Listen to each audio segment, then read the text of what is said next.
It's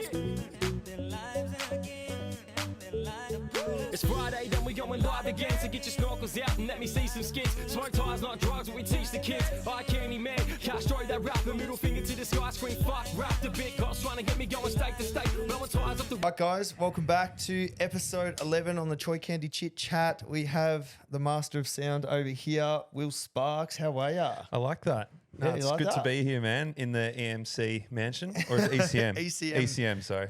In the ECM mansion, huh? So, no, it was good. It was funny because I put that photo up of the question thing, and I don't think people knew how long we've sort of known each other. Or recognised that it was us in the photo because we look about 50 years old. I look like Krusty the Clown. How's the hair on it? What was I thinking, honestly? Oh, God, yeah, I was looking. I got like cargos, Your dress like code? high tops, and like Not the singlet. all red shoes. You wouldn't be allowed in any Adelaide clubs. Nah, no, it'd be banned. So yeah, we that's probably one of the things that popped up most is I think we met just through doing your car. I wanted to black out your. I remember the first time we met. Really? Yep, it was out the front of the QT on the Gold Coast, which is funny because we're from Melbourne. Oh, And you were with Tomo. yeah. I saw you walking across. I even remember what you were wearing, random. I was like, oh, that's that car bloke.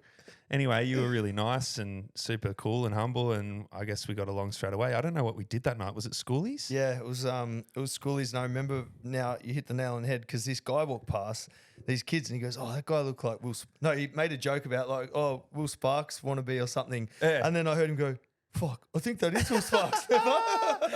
Bro, you know, honestly, that happens so much. Really? Like more often than not, they'll go, fuck, you look like that DJ. And I just go, yeah, man, I get that all the time. And a lot of the time they go, fuck, that's sick, dude. Like, and then just leave. I'm like, true. It's just, yeah, it's funny. But I remember the first time I actually met Reese Lowe. Yeah. And I said, fuck, you look so much like Reese Lowe. He's like, nah, it's not me. And he like got real on his like, I don't know. And I was like, oh, that's awkward. And then I realized it was him. And I was like, oh, cheers. But then we became good mates, and he's one of the best producers to ever come out of Melbourne. So, yeah. How's that? So, yeah, then we talked, and you were like, "Oh, let's black out the 63." Yep. I think you did ended up doing one of the first proper when the military green came in. Yeah. We wrapped the Merc in military green, which looked hectic. Man, you were always the influence for me to go a little bit rogue. Yeah. And I loved that we could just, you were always like, we can do whatever you want. And I was like, fuck, all right, well, military green. I love matte green things. Yeah. And yeah, I think it was the first one. And I wasn't even meant to buy a C63. I wanted an M3. True. And they didn't have any in stock. So I went down the road Oh, really? to another dealer. I was like, I don't know what I want, but I got a bit of cash to spend. And he's like, well, this thing's nuts. And to be honest, bro, best car I've ever had. Hands down. Hands down. I actually said that. My C63, I said, I've never had a car that you can just daily and putt around, go to the shops. But then when you got the boys in the car and you want to go for a fang, put it in sports. And I definitely wasn't putting around in that thing. you just, Bro. Wait, how old were you? You would have been young. Yeah, I was 22 or 3. Bro, that's crazy having cash at 22, 23 to go buy a C63. Like, I think I was buying like a 1999 VT. At that age? Yeah, bro. You're my age, aren't you? No, maybe not. What? I'm 35. Bullshit. Yeah. I'm Fuck, I thought you were 93 like me. fucking maybe. You look so good, man. You're actually Thanks, bro. de-aging. Yeah. Thanks, No, bro. at least I got something to look forward to, you know? Yeah, it's not all over at 35, trust me. But yeah, that would have been pretty wild, bro. Like, so I'm going to get into some of the questions that were quite popular. Because we're on topic, having that money and having that job and having that lifestyle, because, you know, I'm a business owner, I understand about registering a business, paying your taxes, doing this. I feel like DJing, it's a business, but you wouldn't know it was a business until you understood business. At the start, you were just being like, cool, I'm getting paid to go to gigs. Yeah. So was there a time where you thought, shit, I need to like structure this, or I need management, or I need like an entity, or I need like, were you just sort of getting paid, whatever, here's my bank details, and then it got to like, hey, we need an invoice, and then maybe your accountant's like, shit, you need to, like, you know what I mean? There's like, so much that goes into it. And I didn't realize, like, it's funny, recently I've been thinking about how I've lost a little bit of the passion, because that's what came first, the passion to make music and play. I didn't care about the money. And it's gone more towards you have to exhaust yourself and tour constantly. So it's turned into this burden on me. And I want to find that passion again to make music and really love it. And I don't know if I've been burnt out for so long because I've been doing it for more than a decade now. But at the start, I'm so lucky to have good people, good management. Luke Udorovic from Billboard, he is a business guy and he set up my whole business. And I was very lucky because I was just a kid, but he structured it in a way so I could get paid properly. My taxes were paid for everything from invoicing to negotiating, fees, whatnot, and then my routing and fucking. Were you mates or were you acquaintances through DJing? Well, we became brothers, really. Yeah, but through work. Just through work, yeah. But Luke was the only club guy that was fair to us young DJs. Yeah, okay. They're not trying to like take everything they can off you. Yeah, he knew that every club gave the local DJs $50, but he gave us so he gave us $100.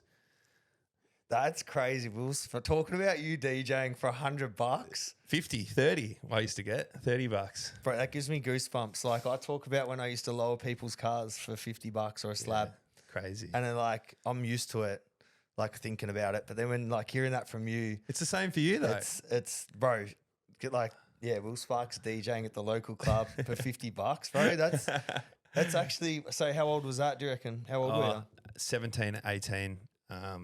And yeah, I never did house parties. I did maybe one. Really? Just rocked up. A mate had all his gear and I just jumped on. That was only one house party I did. But I never even had to start DJing like what the people wanted. I started in the recovery, which was 4 a.m., 5 a.m. So I went straight to the bangers. Yeah. And, you know, I didn't have to go through the stages of playing commercial to earn your stripes at a club. And I was very lucky in that aspect too. So everything has just fallen into place. But when it came down to the business side of things, yeah, it's scary because you, as an artist, you hear about all these stories of everyone out to get you. And I still have that anxiety sometimes about, am I getting treated perfectly?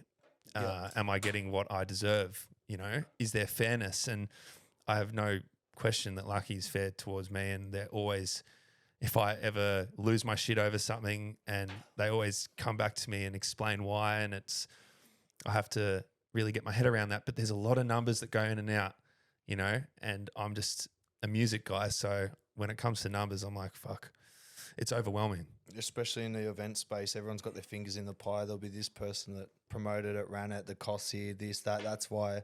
Oh, there's so much to it, man. But we come from such humble beginnings, both of us. And I feel like that's why you and I connected so well over the years. And I've watched your journey like from start to now, looking at what you've created. And it's funny, we both started in Melbourne and now we're both living on the Goldie. Yeah.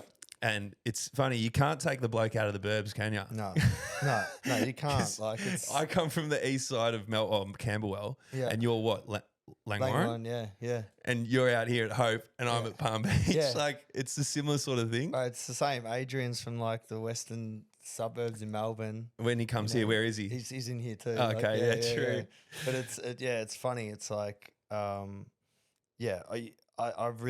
always related to you with.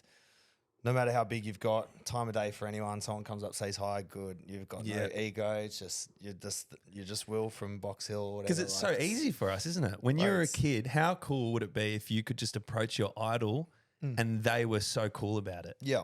Yeah, well, it's sort of, you know, there's the old saying, never meet your idols, but it's probably because a lot of people been let down in the past, you know? So it's good to... You know. Also, guys, make sure you jump on Livco. They're our sponsor. They're awesome. They do absolutely killer hats, all different colours and sizes available. Jump on their website, check it out. Use the code CANDY for your discount. I've got a link in the description. Thanks for checking them out. I guarantee you'll love them. But yeah, so like going back into the whole business aspect of it. You were just sort of 17 DJing for $50 here and there, and then it got to the point where like, no, you need to register an entity and invoice and Sparks ENT proprietary limited. I can't even say it. PTY Ltd. When I saw that, I was like, what's the point in that? I am the business, you know. Yeah. But me, Will Sparks, which is my real name, that's much bigger than me, Will Sparks. Yeah. Like I'm only, a percentage of it. Yeah. But as my mindset was, I thought that I deserved everything that I got from the pie, Yeah. But there's so much more that goes into it, and it's something you really have to get used to over the years. But bro, it's really tough to realize how much I've done, because the touring has really dug away at my mental state, Yeah. and trying to act or be a normal person in society after all those years and months away has gotten to me hard. But I'm trying to work out how to get through that, and eventually, because I eventually want to have kids and have a wife, I was have a going to ask relationship. that, like my missus gets upset how much I'm away, and I go away I'll go away a lot, but it's 2 or 3 days at a time. It's not. Yeah, well, you've got a missus, so it's hard. Yeah, but that's what I'm saying. Growing up and trying to hold relationships and Yeah. stuff, was touring a thing, or were they more rapt that they got to come with you, or did it wear off where they're like, okay, I want you to stay here now? Or It did wear off. And the best time I ever had touring was when I had a girlfriend, yeah, and we went around the world 2 or 3 times. And was this like the more recent one? Yeah. yeah, okay, Yeah. yeah.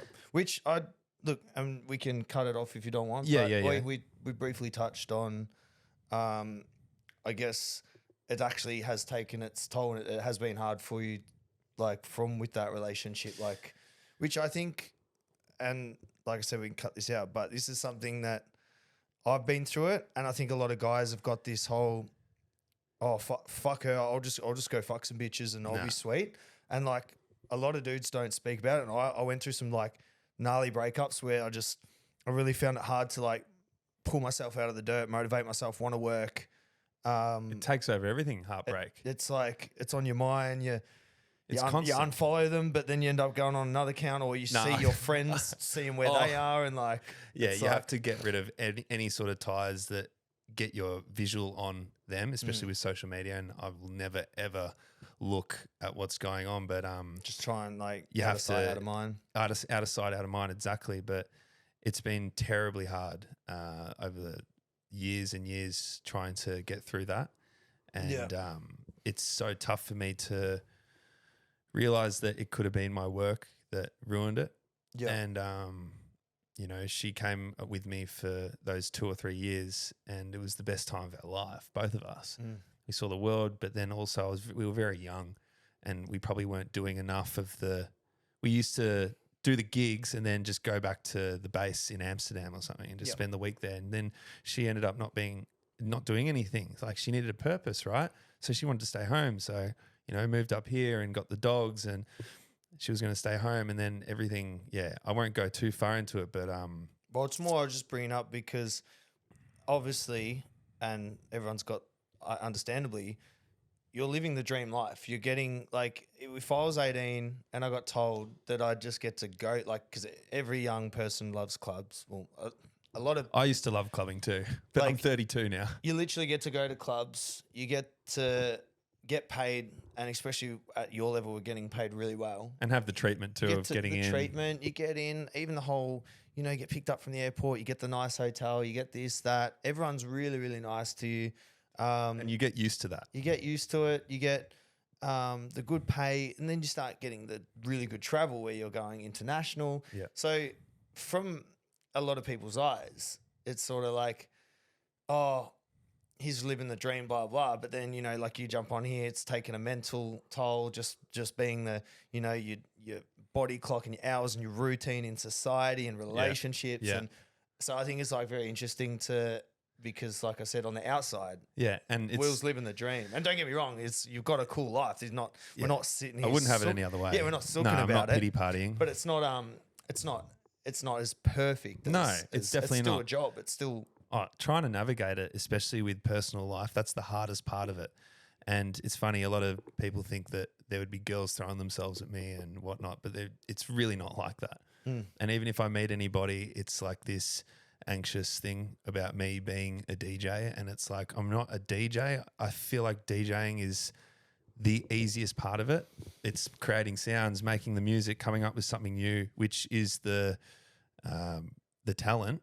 But actually DJing is just you playing CD players with songs that you've made. Mm. Mate, a guitarist or a singer is doing a lot more than what I'm doing. I'm just making the music out back on, during the week or whatever, and putting chords together and piecing sounds together to how I like it to sound. But when it comes to live performing, it's I'm playing a CD. Well, yeah, but you just hit the nail on the head. It's not DJing, it's live performing. You're a performer. I am a performer. So I think a huge aspect of it is if I wanted to book Will for my event, it's because he's up on the stage, especially when you had the long hair, throwing the hair around, back in the day. dancing, getting into it. I feel like That's what you pay for. It's a performance. Yeah, it's and like the music. Yeah, and I as know well. I watch I'm not hugely knowledgeable in the music scene, but from what Me I see, either. like Timmy Trumpet, or every clip that I come up, Yeah. he's working the crowd, making them do Oh, stuff. yeah. Like he's a really good performer too. So I feel like you got to have the back end and the front end to. You got to have the whole package Yeah, to do what we do. because you might get some really good producers, but then they just That's sit there right. and I'm they're not trying to dumb myself down or make myself less worthy of what I do. But for me personally, because I do it so much, getting up there and actually DJing, performing is like riding a bike. It is not hard for me. Yeah. But You it don't would even be think- for others. I don't think. It's just like What about some of those crowds, man? Like they're huge. What's the biggest crowd you've played in front of? 50 to 80,000. Yeah. Does that surely that gives you when Yeah. you're about to go out, you're like, Well, yeah. what's that like? Tomorrowland or like what? Ep11 Festival Oh yeah. in Germany, they do about 50. I think they do 80 to 100,000 patrons, and the main stage has 50,000 on it. And I play the main stage. And this year I played peak time. And bro, I was looking out. And I had this moment. I looked at myself. I'm like, what the fuck am I doing? Really? Like, how am I here right now? And I'm looking down at the equipment. I'm like, I could just fuck it up if I wanted to. I could just click that button. You're thinking about this mid 50,000 people would see me fuck up. And I'm like, I'm not going to do that. But to be honest, I get into this alter ego where I get really G'd up, no pun intended. And I G up so hard. I'm like, I'm going to fucking rip this, And I grip my teeth. And when I'm up there, it's all the music's running through my veins. And I go so hard. That's why I can jump up on the table so easy, because I've got adrenaline running through me so hard, and I'm just freaking out because I just want to launch these decks into the ground. but dead set. I actually feel like a tiger or a lion. Yeah. And nothing can stop me. So it's just high tea, But see, that's mad. You're like you said, you're doing a lot, but when you get into Will Sparks, you're breathing it. You're like, you put on that hectic performance, and you just like you said, the music's in your veins. It's like it I don't know.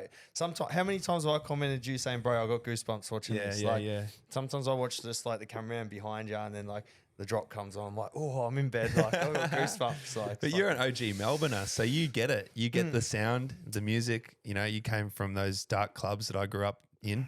Cloud Where did you used to go? Nines Cloud9? Yeah. Cloud9. Wawa.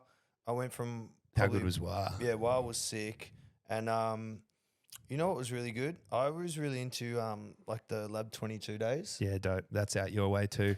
Yeah. They were the first crew that I got with. Oh yeah. Yeah, I was in the Lab crew and I was playing I didn't even fucking put me on the flyer sometimes, and I'd play the graveyard and That's sick, bro. All I remember is every week a podcast would come out, Lab 22. Lab 22, yeah. And then remember Do one not day. copy. Now I think about this. This is actually crazy. But do you remember when it got to the stage where they had signs on the wall saying no slapping the walls? Because I never knew that they told people to stop. yeah, bro. Because people were just belting the walls till their hands were going through. I remember. Bro, That was the best vibe, eh? bro, I feel like now if I went to a club, it'd just be people with their phones out. But That's it. Bro, back then, you could sometimes you couldn't hear the music because the walls were just going boom, They were boom, just slapping, boom. dude. Yeah, and then I remember just seeing holes in walls, and I come one week and there's signs saying, please stop slapping the walls. Now, that was normal to me back then. But now I think about it, I'm like, imagine walking into a club and everyone is just to the beat, just going boom, but like that. People wouldn't know where they were at this day and age. And back then, people ask me, they're like, what's the best time you've ever had DJing? I'm like, the first 3 years of me playing when Really? people were slapping the walls Yeah. and saying, fuck yeah. And Yeah.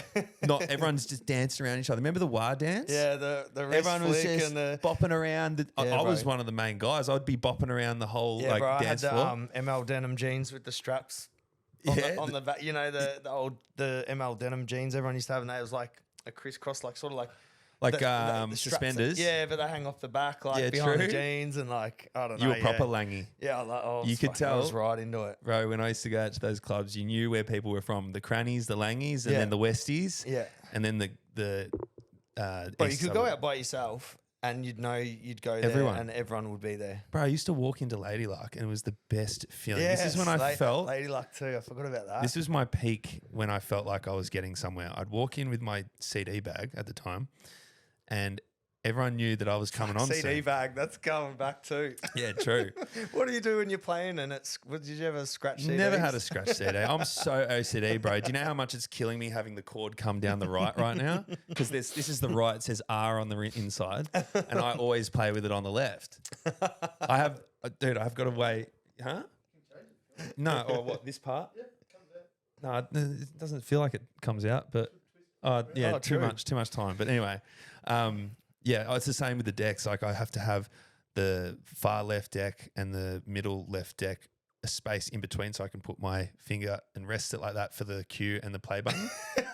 If it's not like that and it's fucking like it's stuck, sometimes they pissed me stick off. stick the decks down Oh, to the table. true. I'm like, I'll like rip it off. Someone's going to be watching this and go, "It was Will that moved out." It was there." Will that, yeah. Anyway, But yeah, going Lady Luck, backpack on. yeah. So Lady Luck was like this at Circus Club in Commercial Road. I don't know if Yeah, I used to love it. Used to go there. Bro, LL, like it was Fridays, Friday wasn't night. it? Yeah, bro, I Oh, loved the that joint. best. Yeah, I've had- Parking Coles car park, smack a few down because I couldn't afford to buy drinks inside.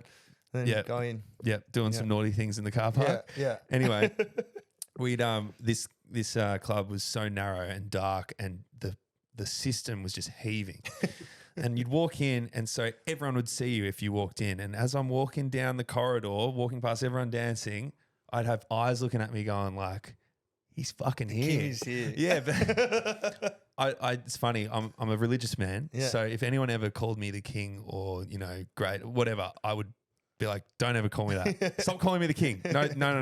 It's the Tower of Babel story. Yeah. You know, when they tried to build a tower that was greater than God, and then he came and fucked it off. So Yeah. I never put myself on that pedestal. But anyway, they used to look at me and go, "He's fucking here." And you're right. I'd go out and I'd know all the locals, every club I play at, from Corova to Wah to Lady Luck to Fake Tits, Cloud9. It was sick. It was like this family, this community. And that was one of the best parts about playing in Melbourne. And I miss that now that I'm touring around the world constantly. I don't have that community everywhere. But this is what I was talking about with the boys the other day. I don't know if it's because I'm old. I don't know if it's because I've left Melbourne. I don't know. But I've gone back to visit Chapel Street a couple of times and King Street. Not the same. And then I'm like, maybe it is the same and I'm too old to know. Yeah, but yeah. like you said, bro, those names like Fake Tits, like going to Tramp to Lady Luck, and then there was another one. Corova. Pretty As and Pretty As. Corova. Like, bro, you could go out and bounce Every to night of the 30 week. clubs through the whole night of the week, and it was the best time Thursday ever. to Sunday, yeah, man. Now, like, I get people go to Melbourne and they're like, "Hey, bro, you're from Melbourne. Where should I go tonight?" And I'm like, Honestly, don't know. I don't know. I'm too old, or I That's don't know. It's where, like, I love what Danny's doing. Danny Rants. He's going through all the clubs right now, what's popping. And it's, Gen Z, they've got their little setups. I don't know what they are, but, it's all the boiler room style stuff. And that's what's popping right now. Everyone wants to be close. And We also had a chat to a huge thing that I don't know how publicly it's addressed, but we didn't have dating apps. So we barely, we had Facebook, but that was more for your friends. Like, you didn't really have randoms on there. So when we were young and single, you'd go out every single weekend because you'd just sort of hope to meet some girls. do you know what's weird? I never, ever went out to pick up. See, I was going out for the tunes. Well, I went out for tunes.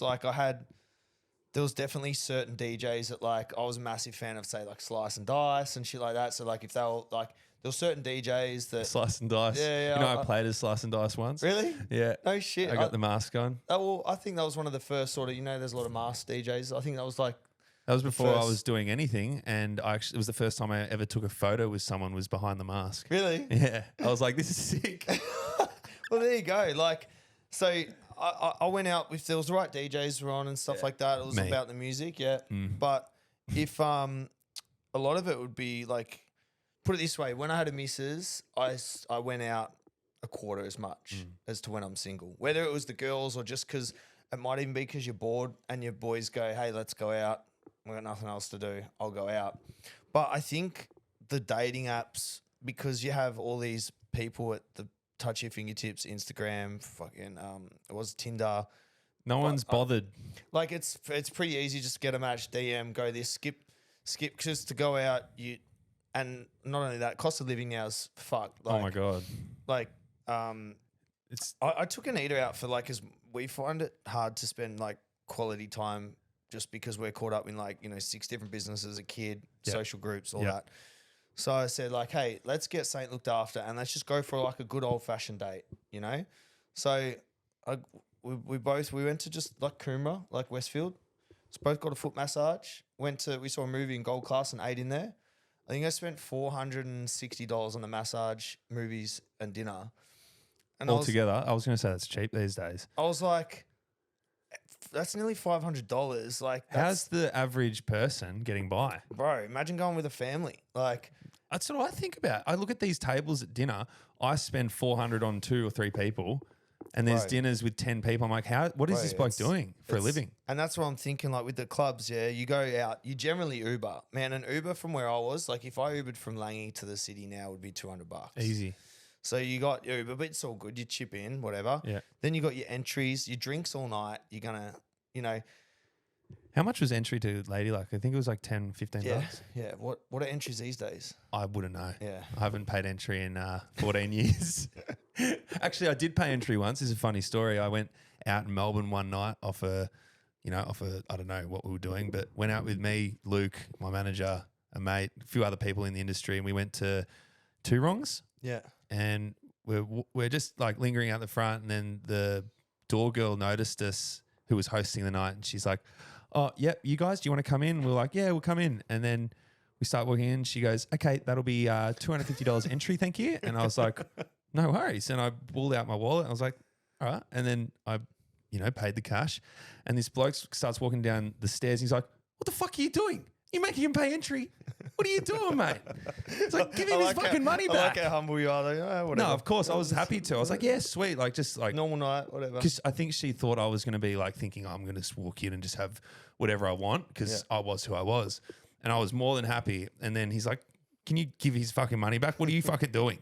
He like lost it at her. She's like, "Oh, I don't know. I'm just doing my job," which she was. But anyway, funny time. Nah, that's gold. But like, the money adding up, bro. If you want to go out and meet girls, you can just do it on Your dating app. Instagram or dating app. So, like I said, I don't know if I'm getting old. I'm out of the loop. I'm out of touch. But the fact that you could bounce between 30 clubs on a Friday or Saturday night in Melbourne, and like, I go down Chapel Street and there's like, you used to be, sometimes we just used to get pissed and just walk down Chapel Street and you just meet all these people and talk and go to bar to bar to bar to bar. It's such a and good vibe, eh? And man, we used to because we used to do chat laps in the cars. Yeah, of like, course you did. Far out. You were the upper class bogans coming out. I would just I'd get so G'd up. We'd all meet at the car wash, make sure the cars were schmick. And we do Chapel Street. So Chapel Street, if we got there about 10, we used to be done by like sort of 12:30. It took us like an hour or an hour and a half to go through Chapel Street because It was so much traffic. pumping. Like, Bro, do you remember people used to actually have their number on like the back, just behind the Venetians of the VL Turbo? Yeah. Like, call me if you want. Like, Bro, that's what we just hang out the car and yell at girls and shit. And like, I went down Chapel like, I don't know, it was like a Friday? little while ago, maybe 6 months ago or something. And no, like recently, and I was like, what the hell? I'm like, this is weird. No one's having a lap. No one's doing nothing. Like, it's lost today, and it sucks because I feel like the younger kids would never understand what we got to experience, and our older generation would say the same about us. So yeah, but it keeps going round. it's cool because that whole genre, that whole era wasn't just about the clubs and that music was like, it was so Melbourne that like my Queensland mates were like, could you make me a USB with all that Melbourne music on? Like, it was so unique. Like, we're in the same country and I'd come up here and I'd put music on. They're like, what is this? Like, See, bro? It's Same thing that happened when I first heard it. I think one of the first songs I ever heard was Bang by Stevie Mink, or no, Simon Says by Stevie Mink. Yeah. And I'm That like, was, what? Yeah. How do I not know about this? And the reason why I actually started making music was because I couldn't find any more of that music. Yeah. If that was on tap like a Spotify and I could just find heaps, Oh, really? I probably wouldn't have tried because I was so obsessed with it. Like, You just wanted to hear genuinely fucking mind fucked over this Really? sound. Yeah. And I really just wanted to make my own. And I started on Audacity, which is this really, Yeah, I remember that. You know it? Yeah. Yeah. The virtual deck. Yeah, something yeah, like yeah. that, But I was using it to just take out parts of people's songs and sample them. Yeah. It's the only program I knew. And then I got onto Ableton and started to work myself through that. So that was, There's so many like songs that I have like little epiphanies of, and I can't even find them. Like I remember there was this Adam Bartez song, Taking Eckies, and like, but I don't know, I can't find it. But it was my MySpace song for like 2 years. Yeah, but well, like, that's a nostalgia. There's just all these absolute banging like Melbourne tracks that like. It was funny. I found this old USB, like it's old, and it goes into files, and there's a TFU folder, and it's all orchestrated. You're kidding. And I was playing Gold. it, and I tagged the boys, and I said, "Oh," and they're like, "Fuck, we don't even have that songs song anymore, bro." I'm like, how's this happened where the songs are gone missing or like?" Dude, don't know. I have songs that I have actually bought of my own on Beatport to have them in my set again. Like I've lost most of my old stuff. I actually, ruined one of my laptops, which sucked. But Oh shit! do you know who's really good with that? Joel Fletcher Keeps everything. He keeps everything, and Yeah. he's got all his. He's the guy that really changed Melbourne music from being that Melbourne underground to the international like banging sort of We more did that, main stage. Was it Swing? Swing, that was his big one. That was good because it sort of integrated. I thought, I loved Swing, and it got huge on the radio. Yeah. But I think even like his other records, I could name 50 that I just really changed the way I made my music, and he's still got all his stuff. And recently we've been, rekindling all that and going through the old shit, and we're going to bring it back. Really?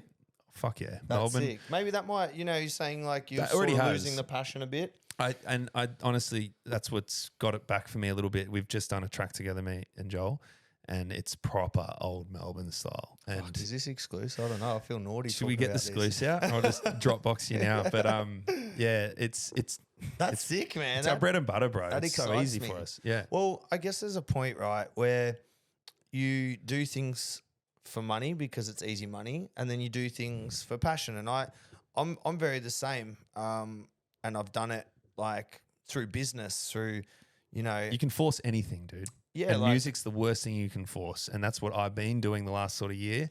I've made some good music, but it's all been off the cusp of me being like, okay, I have to sit down, I have to write something, and then I just do it. And I have written some cool stuff, but not stuff that I'm like, fuck to. But now that I'm making the Melbourne stuff again, I'm feeling that same thing that I used to feel when I'd make a new song. well, and that's awesome.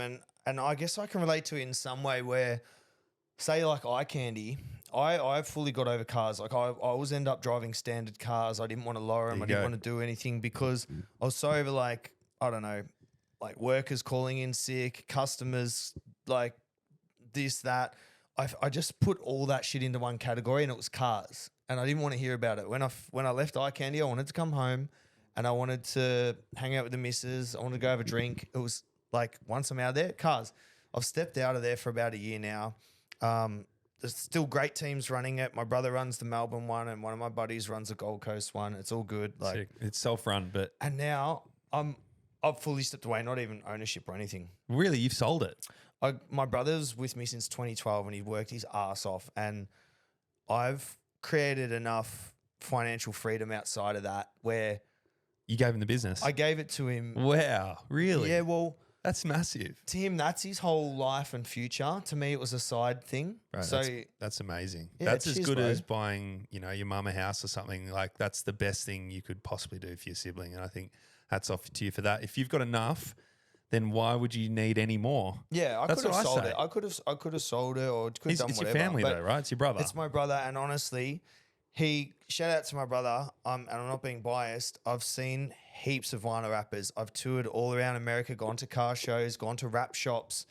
He's meticulous. Like he put eye candy on the map because people were freaking out when they saw the raps. They were like, I can't see any joins or I can't see anything. And like You've wrapped how many of my cars? I think we did the 63 Twice. and And then one other, didn't you? yeah, I think I did another one. I can't know, remember. but I think after you jang it up now, I think I might have to wrap that one out here. What do you think we do?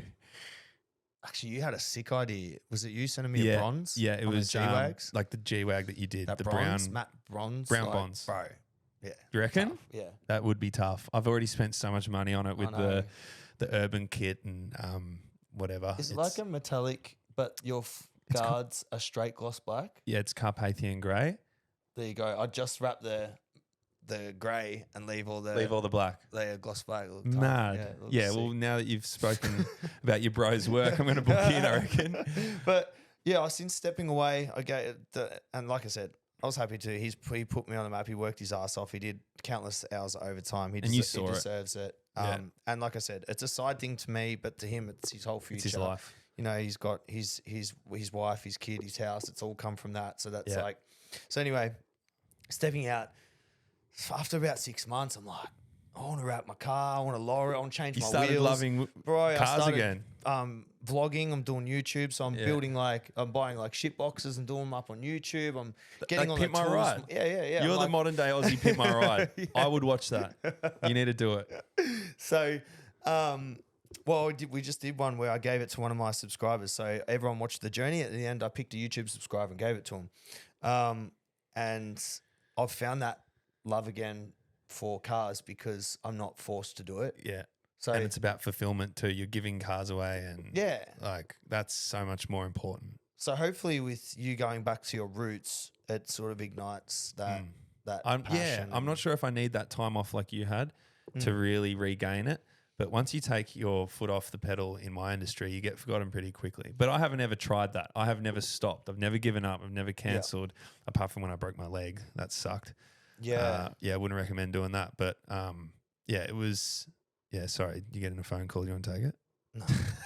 No.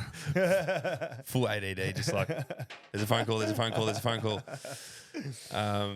Where were we?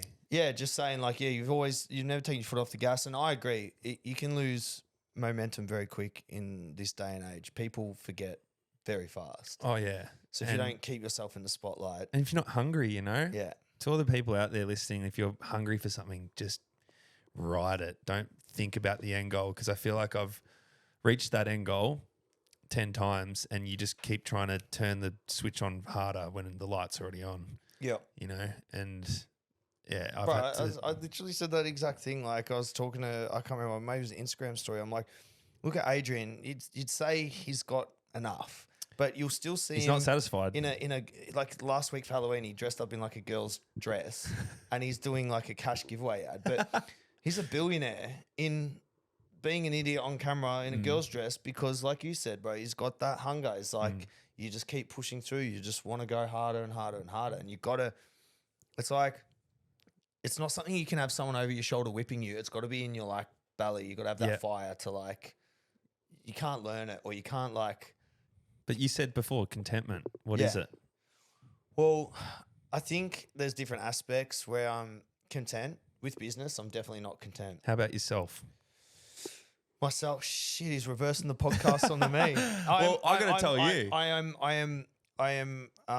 There's this strange sensation of fulfillment and contentness with having a kid. It changes your life. I feel not lost anymore. I started to wonder what I'm doing and why, and You're a where I'm caretaker. going to end up. And now I have a purpose, and it's to give him the best life he can and everything. And so now, Because you've got that responsibility, right? bro, down to my fitness, like I let myself go, and then it was like last year. Yeah, bro, you're looking good. Thanks, bro. Yeah. Appreciate it. Yeah. I started trying to like ride bikes with him. I'm getting puffed out. I don't want him eating shit food and this and then, but then I am. So it's like, so I'm like down to my fitness, to my finances, to how not that I've ever treated Anita bad, but I always try and show extra affection and stuff in front of him. And Because you realise everything comes from our parents. bro, we're All our sponges. When we're childhood. kids, we're Yeah. sponges. We Every just trauma. absorb it. Yep. Yep. Good, bad, whatever habits, it all stems from what they see over and over again. So And it's lucky we're so conscious of that these days, because back our parents, they weren't thinking about, mental health and how they were treating their Or just partners in wasn't front of spoken us. about. It wasn't Just spoken wasn't. about, and it's not their fault. But No. I know that a lot of, I'm not blaming my parents for anything whatsoever. They were great, had an amazing upbringing, love my parents. But there are some things that have triggered the way I am as an adult these days. And it's crazy. Has been It's been like like you said, the inner child. it's Still it's there. still there. You don't. Nah. So I guess there's a level of contentness of that. And I'm happy to stay home, happy to hang out with them. I don't get FOMO anymore. It's like the opposite of what I was saying when I was young and single, and if everyone was going out to Cloud9, I'd just go because I don't want to sit at home. FOMO. No, yeah, my FOMO was now I'm the opposite. It's like it's really hard for me to get FOMO. Out. Hard to get it's out. hard. I'm the same. It's hard. It's so funny. I had someone ask me the other day, "Oh, are you going to Anema in Melbourne?" I'm like, Fuck, that did look hectic, but look, I mean, Anema's great. He's insane, and it'd be awesome. But me to go to like an event, yeah, too much hassle for no that. way. Yeah, Like, it's my it's work. almost like stepping into the office. Yeah, that's literally it. It's like I'm not that guy that's going to Yeah. go to an event, even though I do like. I'd love to go to a concert, like Coldplay or AC/DC. That's something I'd do, but not a DJ event Yeah. as And a patron. I even like I can relate. I obviously don't go to nowhere near as much events as you, but I'll do stuff where we'll tour, we'll go interstate, and we'll do like content and shows and like Meetups. Like not that long ago we were at Perth and jumped on stage with Hooligan Hefs and did a thing. And literally as soon as your set was over and I'd finished my vlog, I said to the boys, I'm going home. They're like, oh, I ain't staying. We're going to drink with What do this. you I'm mean, like, bro? What do you mean? I'm You're like, bro, Troy. I'm like, You're I've- Troy. Yeah, I'm like, I've finished it. I got my vlog done. Like, as soon as the vlog was over, I just put my drink down. Yeah, I'm Done. done. And they're like, aren't you sending it? I'm like, no, because then we got to go to Queensland and we got to go here. Like, so it's like, it takes you a while. And at the start, I admit I did fuck up a bit. We all had to see some sunrises. I got carried away with like, oh, this is so fun. Oh, I'm never going to get to meet this person again. I'm never going to get to meet this person. It's an excuse to party. And it's funny, I have never not regretted a huge night. Yeah. I've never not regretted it. I've always regretted it Yeah. being like, that wasn't worth it. Why did I do that? I'm a piece of shit. But there's also another side to this, which people listening will hate me for. I've never had a commitment after a big night, ever. You know how Really? people go like straight to work after Yeah. a bender? Yeah. It's like, how do you do that? Because you suffer for 3, 4, 5 days mentally after a big one. And it's like, I didn't have to do shit for those 5 days. I just hung out and went to the gym and tried to eat healthy and cleansed my soul to get rid of the demon that was living inside there. It was horrible. And I have not seen that demon for over a year and a bit now. I haven't partied hard. Yeah. I've had drinks. Yeah. I haven't even been I don't even remember the last time I was so pissed. Probably Far Out Beach Club. Yeah, that's always a time that gets me. Yeah. I reckon I had 28 shots on stage of tequila. Straight. I hate blacking out. I hate getting the I didn't get anxiety of, blackout. like- But when you're playing, it's like,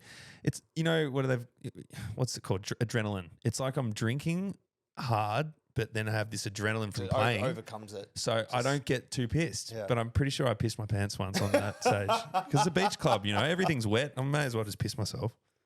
I need to go so bad. That and is so good. Sometimes I've had to run to the bathroom during a club set and like have to go through a crowd, and I've got a track that's playing for 4 minutes. Yeah. And I'm in the toilet trying to like squeeze it out before the track ends, and I come back up and I mix out to the next one. It's a funny one having to go. I don't know how these blokes do fucking 6-hour sets and shit. I'm like, come on, mate, you're going to go have a meal in between or have a piss, what else do you need to do in that time? Fuck that. 90 minutes or 2 hours, I'm done. Well, that's interesting too, because like you were saying, touring and this lifestyle takes and touching back on what we're saying, how like on the outside it just looks like the absolute fun and dream of a lifestyle. Yeah, you don't sleep. But I definitely saw a switch in you looking on the outside. I don't remember what year it was. It might have been like 2019 or something, but I noticed like when you sort of flicked a switch and you started really caring about gym and fitness, and it seemed like that was a bit of a turn for you where you actually started not only looking better, but being more conscious of my health. Yeah, and like because you could just sleep all day, you could, but it's almost like I'm traumatized from sleep. You tried to get up and just, even though you didn't have to, it looked like you sort of turned a page and tried I need to productivity in my life, always. So did you notice, like, I guess when you started, because this is a thing I talk about a lot, and I'm not a gym guy. I'm not a PT, a health freak. But I definitely think there is some sort of link between, and this is what people ask me when they're like, oh, Troy, I'm feeling lost. I feel like shit. You know, I lost my job. My missus broke up with this and that, and I don't know what to do. I end up saying, like, this sounds crazy, but just start getting up and going to the gym, and then just make that your first step of the day. And then I don't have the answers for after that, but I definitely noticed when I started eating better, sleeping better, and going to the gym, it was so much easier to put my head in the right mind space. Like, it's so linked. I think the gym actually saved my life. Really? Yeah. So without it, I don't know how far I would have gotten, because I've been training since I was 19. Yeah. If I didn't have that purpose to get up first thing, go to the gym and feel the feeling, it's not even about the way I look. No one gives a shit how you look. Yeah. Only you do. But that's just a bonus to it. It's the mental side. And if anyone, like, it's never too late to start either. I'm so lucky that I'm so proud of myself for starting so long ago. I was What got you into it? hotels. So because it was a free gym. Yeah. I was like, well, it's free. Fuck, Let's that's- I go and didn't think try it. about that. Yeah. Yeah. So that's when I started going, and I did my first American tour ever when I was 19. It's funny, I used to have security guards around me because I wasn't 21 playing in the club. oh, what the hell? Yeah, weird, eh? So I would just spend, I wasn't even allowed to party. They'd take me straight in, straight out. And I just got really into the gym and fitness because I wasn't allowed to party in America. And that went for 3 months. And I started to see some, progress. I'm Bro, like, you got, especially because I feel like taller people find it harder to gain put muscle. on size. Yeah. And I remember, like, I think you just dropped a photo one day, and I was like, what the fuck? Like, this guy's like, is he a DJ or is he like a bodybuilder? Like, you actually got like massive. Yeah. When was this? I think it was a while ago. Okay. I can't That's remember good to when, know. Yeah. but- No, I remember an article being written about me.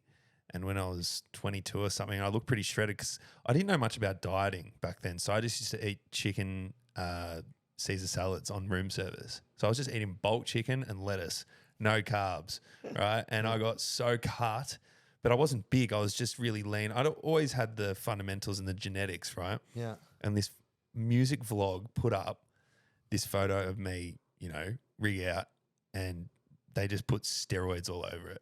And it's like, I was 22 years old. I was not taking drugs. Really? And it's funny because you can look really good genetically, and if you train hard and eat properly, you can look great, and you don't need drugs to make that happen. Yeah. And it sucks that there's so much Stigma. and misinformation about how it is. Everyone's different. It affects everyone differently. And like, yeah, how the fuck? Did that actually get to you a bit? Yeah, how the fuck was I meant to travel around the world constantly with vials of anabolic steroids on me? So that was always my, anyway, whatever. It didn't get to me, but I was just like, oh yeah, mad compliment and that. But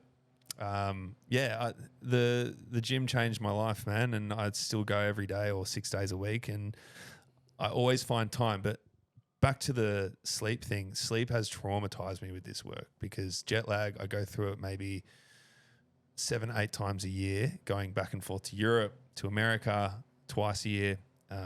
Europe twice a year. Asia is like a small amount, so it's not really, I don't count it for jet lag. But Fuck, you wouldn't even experience winter then, would you? bro, I can't sleep. Really? I have rare times where I sleep more than 6 hours. That a 6 hour sleep, I'm cheering. So if you went to bed tonight, you had nothing on, and you got nothing on tomorrow, and you just wanted to go to bed, you like 6 hours would be a normal sleep. Max 6 to 7. 7. I think I got 8 last night, and I'm so stoked. And I had so much energy in the gym. It's I felt actually great. just drilled into you, like the bad sleep patterns. Yeah, it's fucked me, and I'm trying my best to. I don't take anything for it. People are going to say take melatonin, take all this stuff. All you do is just end up relying on it. Exactly, Yeah. and there's better stuff you can take out there, which a friend of mine is working on too. So Yeah. we'll see what happens there. But yeah, when I'm awake, my body's so used to getting up and going because I always have disco naps, right? I go to bed on my usual time, which would be like 9 o'clock, and I've got to get up at 11 o'clock to go to the club and play at 12:31 till 2:30 and get home by 3 and then go to bed by 3:30 and then not asleep till 4:30 and then awake at 7, you know, and that's fucked me and I can't stay asleep. And I see people being able to just stay in bed. I could never. I wake up, I'm up, I'm done. If I need a piss in the middle of the night, see you later. I'm in the gym at 3 a.m. You know?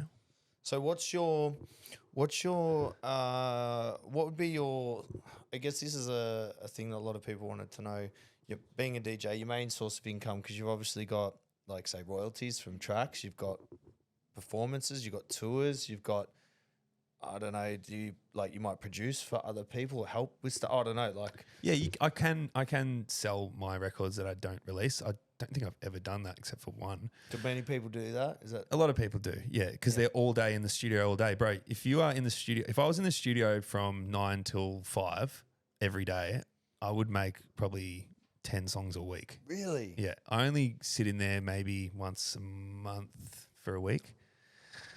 That's I don't do That's much, cool. but when I'm on, I'm you on. get in the zone. Oh, bad. Like I could make 5 records in a week. I've made about 6 songs in 1 week once, and that was a good week. Yeah. And then I don't look at it for 3 months because you got to think about it. Singles come out every 4 weeks, sometimes 6 weeks, sometimes longer. It depends how good they're going. And give them breathing room to do their work on the, you know, the social aspect. But yeah, so where main would source you of income. focus? Yeah, like what's good? It's what's touring. Yeah. Everything.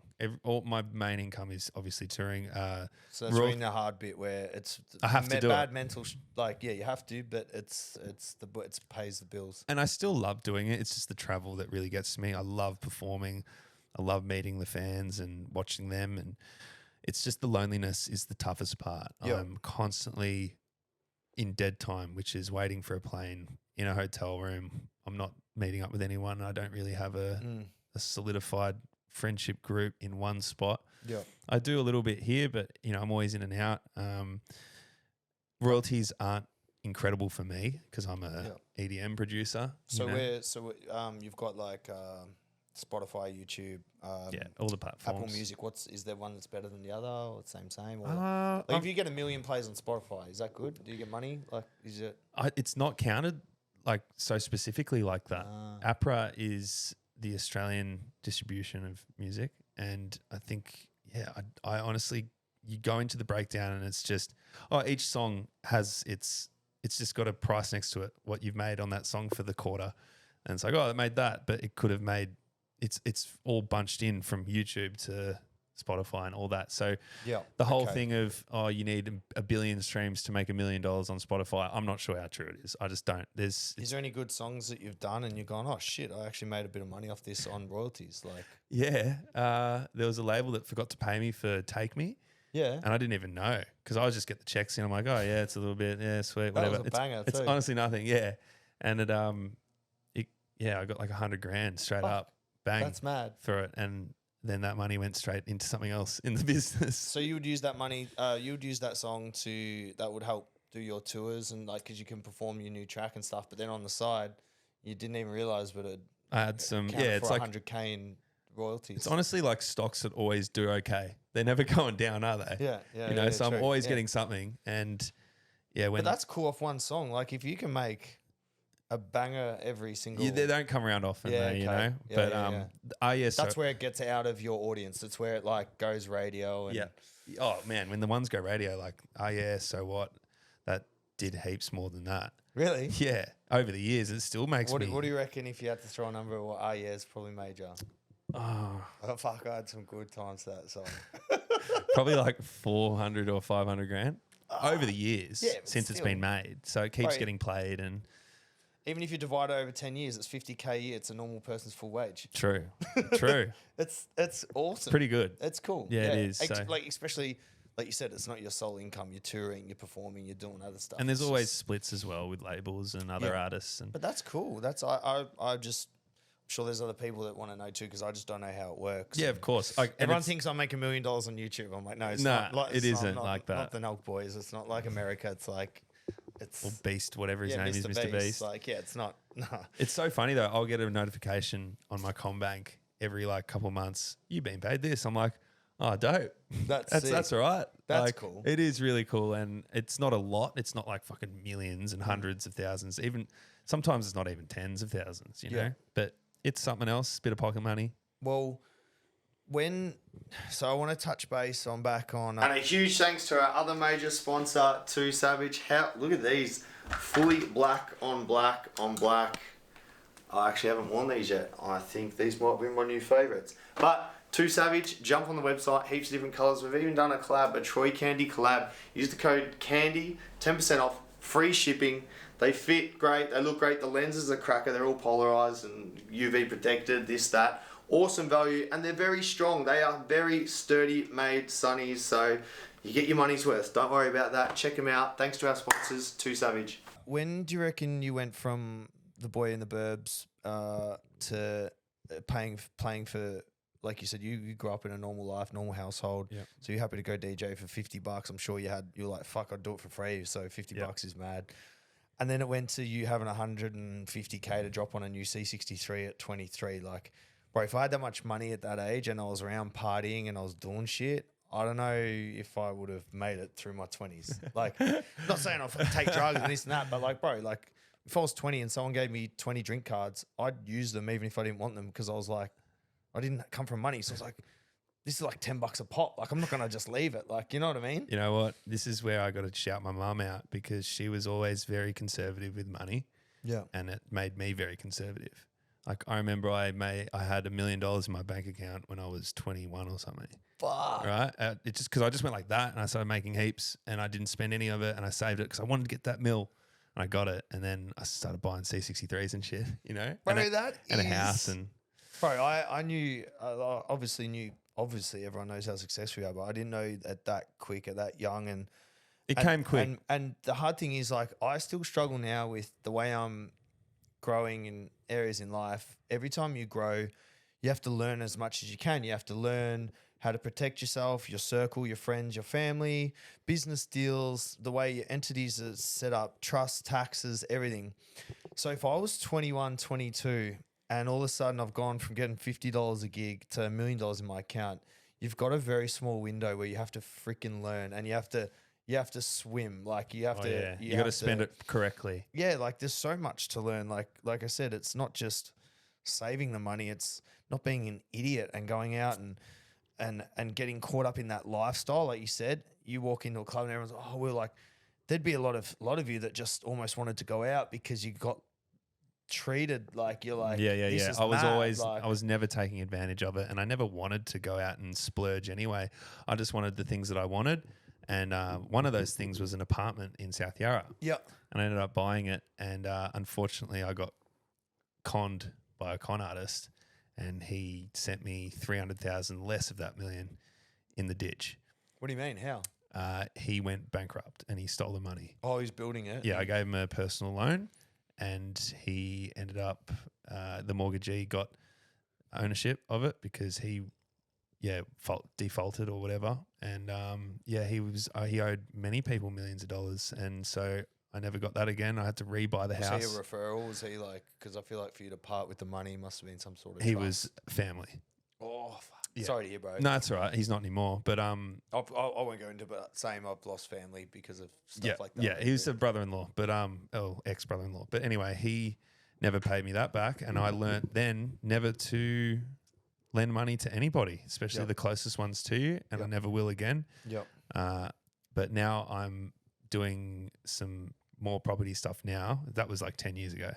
So that's where, I'm partnering up with some good friends of mine, and we've already made some stuff. So yeah. I saw, because I think Adrian brought a house of someone. Yeah. He bought one of theirs before I came into it. Is that invest. The same people that you want to do stuff with? Yeah. Okay, cool. And I trust them with everything. They're the best. So yeah, that was a nice house. That was a nice build. Yeah.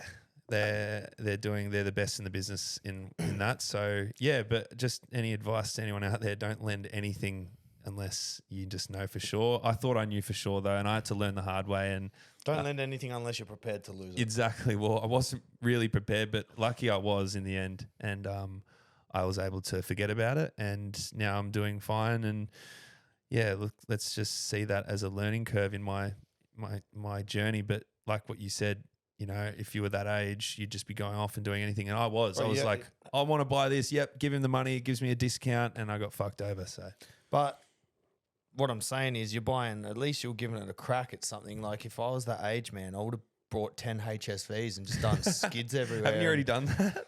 Maybe. But like, you know, you're giving it like, bro, for that age to start thinking like I need to get into property, this and that. Like for someone who's out partying and, you know, running amok, and, you know, I feel like it'd be pretty easy to get caught up in just blowing money. Like you look at kids, every 18-year-old's covered in like Gucci and that. And I'm like, man, is this kid spending his whole check on his outfit or what? Like, And you really don't need Gucci to look bro, wealthy. I'll wear whatever people send me. Like, Yeah. I don't give two shits, bro. Like, No. bro, what are clothes? You just need them just so that you're not naked. Apart from that, what else do they do, bro? Like, they cover your dick. I Like, know. what else do you need them for? Man, but if you're wearing like the Gucci or the Balenciaga on your shirt, it's like, oh, I know, I feel bad saying this, but Yeah. like, it's like, I feel like you're doing that so people think that you've a certain way, like you've got some cash behind you. But like, if you like the way it looks, then fine. You know, I'm not going to tell you not to wear anything else. Yeah, it's funny. It doesn't make me think about you any differently if you're wearing Balenciaga or not. I still treat you the exact same way. Someone once said to me, I remember we were eating at Nobu, and he goes there like every day, and just like because he lives pretty much next door, and it's just so he's like, we were talking, and he's like, oh, you can always tell the locals. I'm like, why? He's like, because he just wears tracksuit pants, jumper.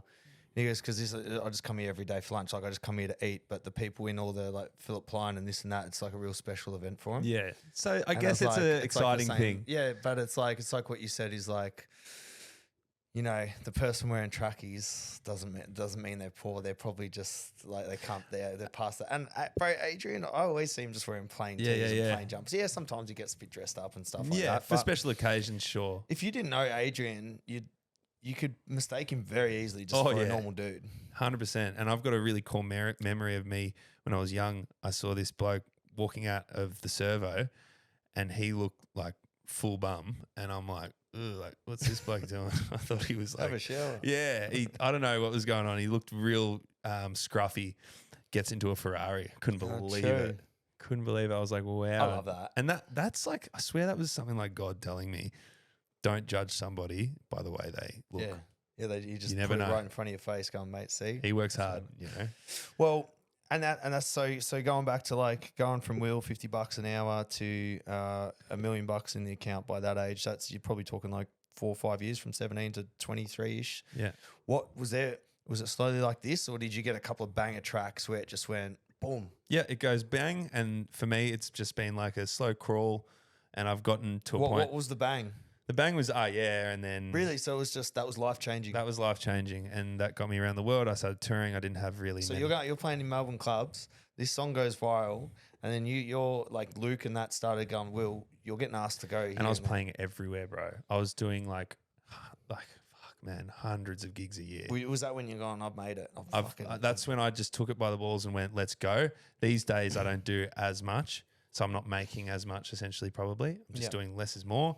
And I just wanted to get to that mill, and I did. But then, But what were you like when Luke's like, bro, this joint in America once you go, or Germany? What were you like? Like you're just some kid, bro, from Melbourne. Were you like, but they want to pay me to go? Like, were you spinning out? I or don't were you- remember. I think I was just living in the present moment back then. I didn't have too much on my mind. I was like, yeah, I know it's sick. I was like, yeah, I know the music's mad, so let's do it. Like it was like this confidence.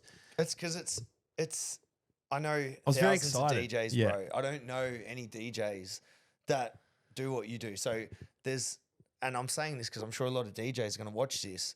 Like, you know, it's easy for someone to see what you do and go, oh, I'm gonna be a DJ because look at Will, he earns millions. Like, you know, same as I'm gonna do giveaway companies because look at Adrian. Like, no, it's not like that. No. Like it's not luck.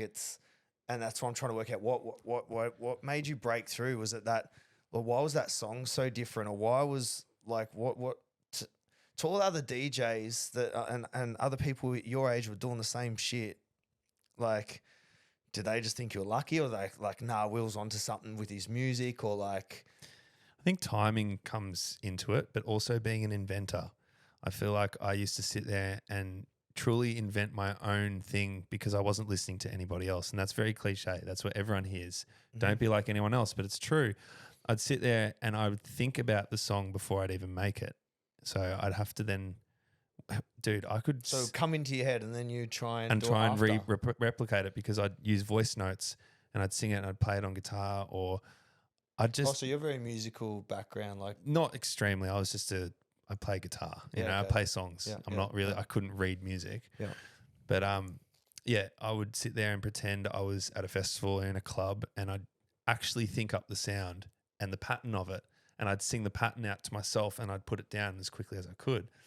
But then you have to actually create and design the lead sounds, and then what bass sounds you're going to use, and who knows what's going to come out from the sample pack that you're going through, or, you know, the preset pack of a VST, or you could start from scratch on a synthesizer and work your way up, and all the different ways there's 1,000 ways to do what I do, you know, with making basses to creating and putting claps together. Use other people's bass, like you were actually trying to create a lot of sounds. Yeah. Stuff like that. I've done both. I've used samples and I've also made all my own samples from scratch, you know? Yeah. That's what separates me from everybody else. You know, everyone's probably watching the same YouTube tutorials, but then you need to do your own thing on these plugins and synths that you're using.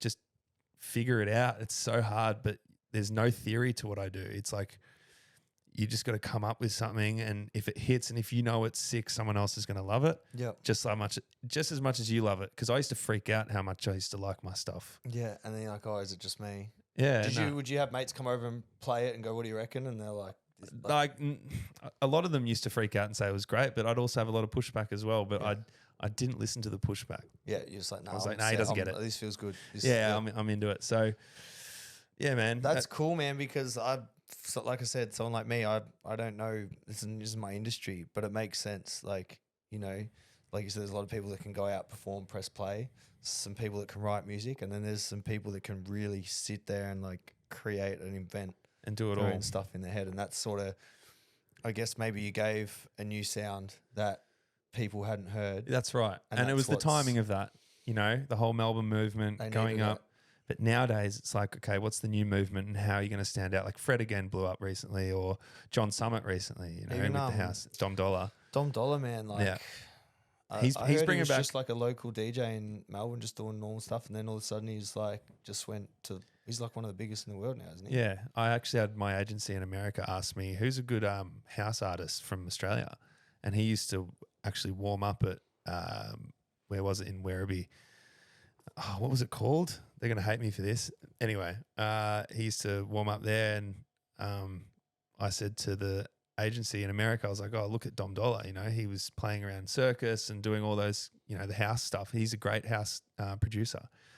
And they signed him straight away. And then they got him over for a tour. And then since then he's moved on and has done a bunch of other stuff. I'm not saying I'm the reason, but it was funny. He was just like me, a guy from Melbourne, just doing his thing, and he's on another level to me, bro. It's insane what he's doing, and I love that he's bringing back that Melbourne element as well. Yeah, I think they're bringing back a little bit of the kick bass, not kick bass, but like the same sort of vibe, and it's great. Even bringing back the old songs like Faces of Meth and the Black Betty remix he did, and there's just even what's that song of his, Take That or something? It's just it gives you that Melbourne vibe. It's going to be interesting after see. I'm after orchestrated to see if you're going to go. I've got. Go. I wonder when we'll be. You should go. Oh, you're not going to be able to say it.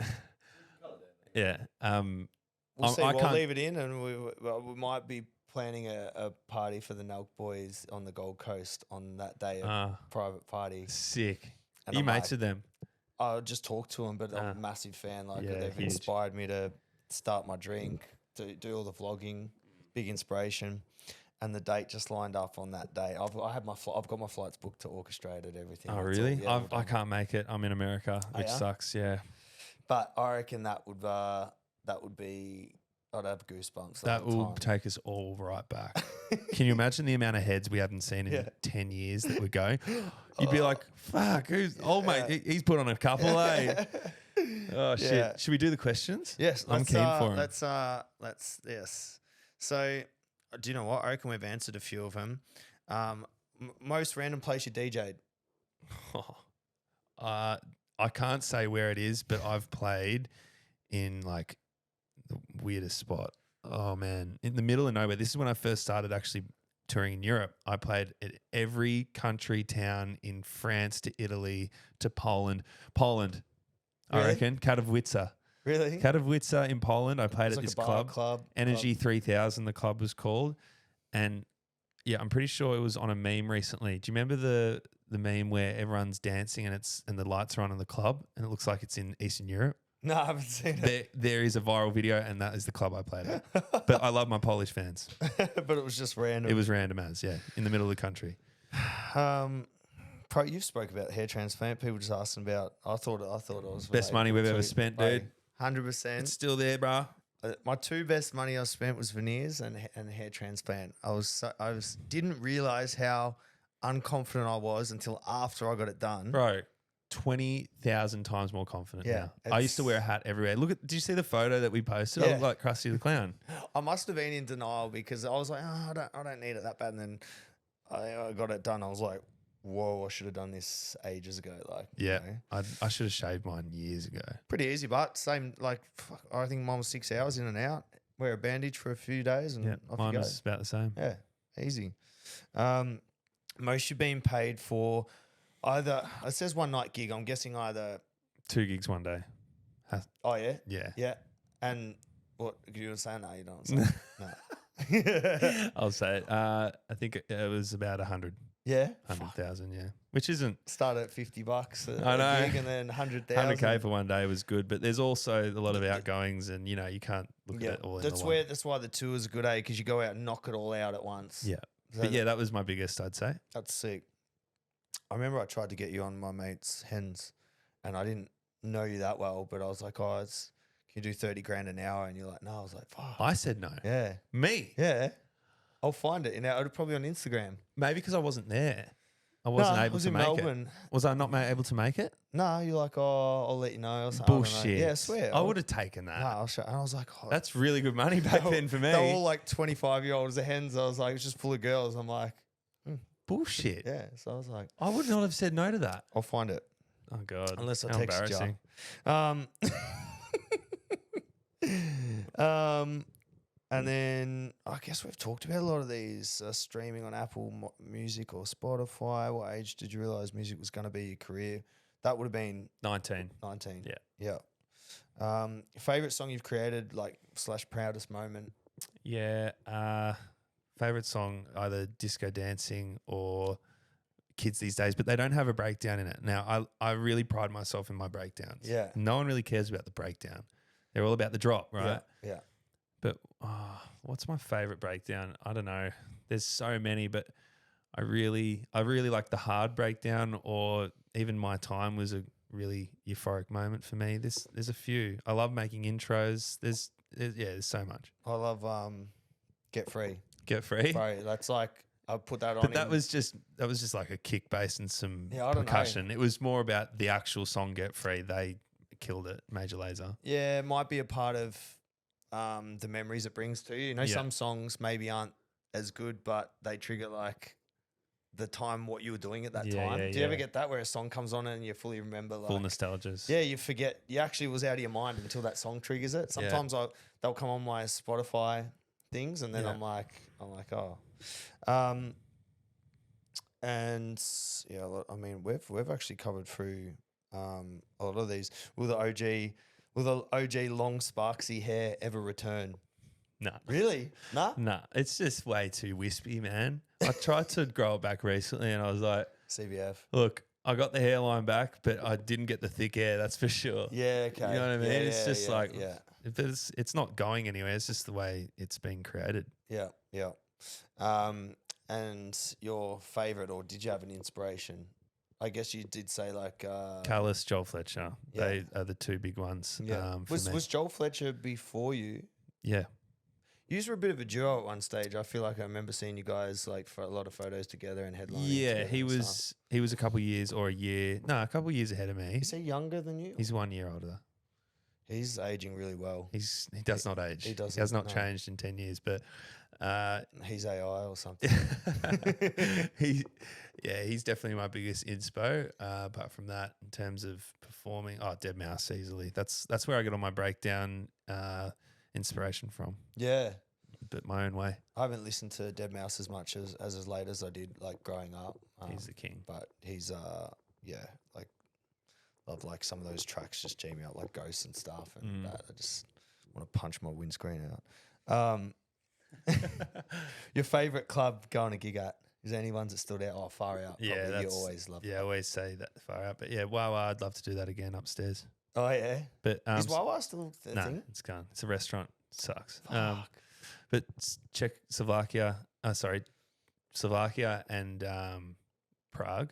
Yeah. No, wait. Fuck, you have that's crazy. Like What am I how many trying- countries you've been in? Yeah. Czech Republic. Yeah, Czech Republic and Slovakia. They've got these two clubs, Ministry of Fun and Epic Club, and they're off tap. Really? Yeah, nuts. Is there any times you go like, obviously you keep your head screwed on, this and that, but there's any times you're like, all right, I know when I'm going to play this joint, I'm going to send it. And Boots House in Germany as well. Boots House, that. You're just like, I'm gonna nudge it. Bro, if you went there, you wouldn't believe what you saw. Really? Yeah. And there's so many, I'm trying to remember them, but like, yeah, Boots House, if you went there, you'd go, these people are not human. Yeah. They're all just jumping and going around in circles and merry-go-round. It's nuts, bro. There's fire worse than inside. slapping walls at lab. Bro, don't even compare. That's sick. You've got to travel a lot, which is pretty cool. You've been to a lot of countries. Yeah. Where someone said one thing you've done in your career that was a regret. I'm guessing buying that house. The development. Anything that never- career-wise? Like, you Regret career-wise? haven't really you've stayed with the same I regret- management. Yeah. You haven't No, had much. no, I don't regret staying. I regret not traveling more when I've been overseas, because I usually just play the gigs and I'm so exhausted. I just go back to a base and do nothing. I just go to the gym. Nothing don't cultural. talk to anyone. Don't sightsee. No, I don't go to like a little, small town or a hidden beach anywhere. I've just sort of stayed in the same place. What was the other thing I was going to say? Regretted. Anything I regretted In your career. in the career? It's hard because I personally think a lot of my fuck ups and things that I've done, I haven't regretted because I learned so much from, or it made me who I am, or it's, I'm a big believer in like, sometimes it could take you 6 months, a year, 10 years, but you will eventually see why something forced you to go another way or do something. So it's hard to like. I do regret one thing. What?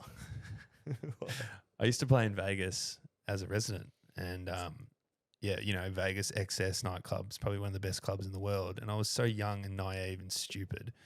Had this billionaire cowboy, I reckon, on the most expensive table, which is next to the booth. Came up to me after the set and he goes, "Yo, come get on my jet. I got 20 girls. We're going to my ranch in Texas.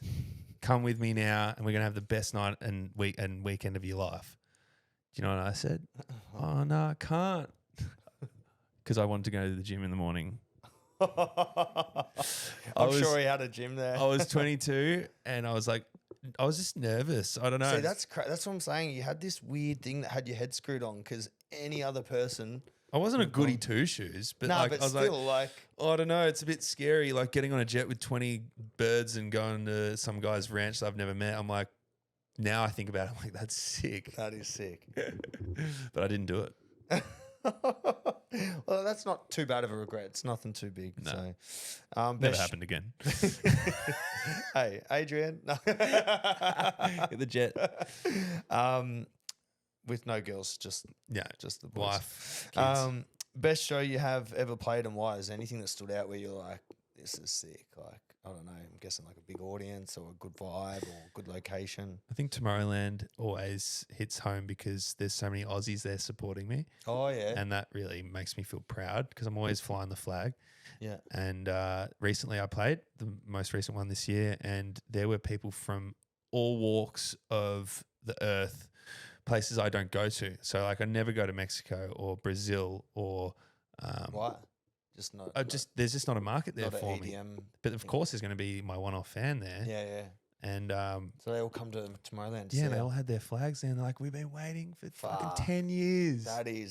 That's sick. And that's when I'm like, wow, really touched some people, you know? Yeah. Hearts. Last question. Oh, am I on the juice? No, I'm not on the juice. No.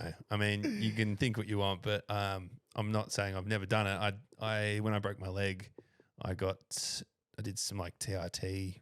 I don't know, it was a tiny amount prescribed by a doctor because they thought it would make me heal better or something, added with, you know, CJC with like GH. And yeah, stuff. no. It was a peptide to increase the recovery. Yeah. So I did it for the recovery, but obviously my test levels were through the roof, and fuck, I got really big during when I broke my leg. So if you saw that I was huge during my my leg break, then you're correct. But because you'll sit at home pulling it.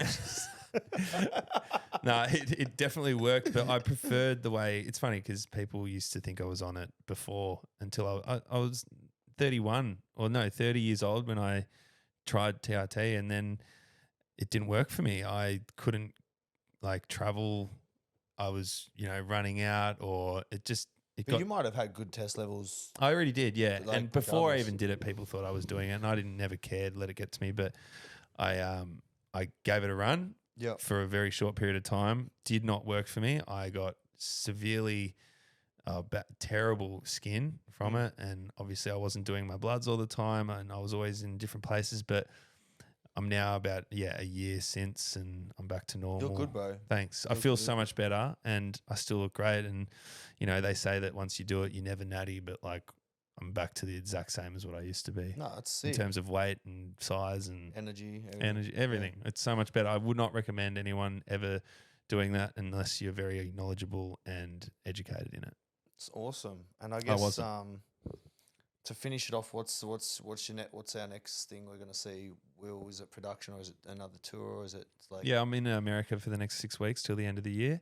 Yeah. And after that, I've got What's a your month. New Year's? What do you got? I've actually got no bookings New Year's. That's crazy. You I know. probably just want to go home and go to bed for once. I will go to bed at 8:30 at night. And then spend New Year's here, because that's what happens, bro. Yeah? You're gonna have Bro, a party? Every time we do it, me and Anita can't stay up to watch the No, fireworks. yeah, well, fucking imagine me. I'm up till 4 a.m. having to play, and yeah, it's exhausting. But January, I'll probably I'll take it off, and then the cycle starts again. Europe summer and keeps going, brother. Well, I'm keen to hear the new some of the new music that you're working on. The that's new for sure. Melbourne stuff. Yeah, we're bringing it check it back, out. guys. We are. Bop, bop. Thanks, bro. Thanks, bro. Appreciate you.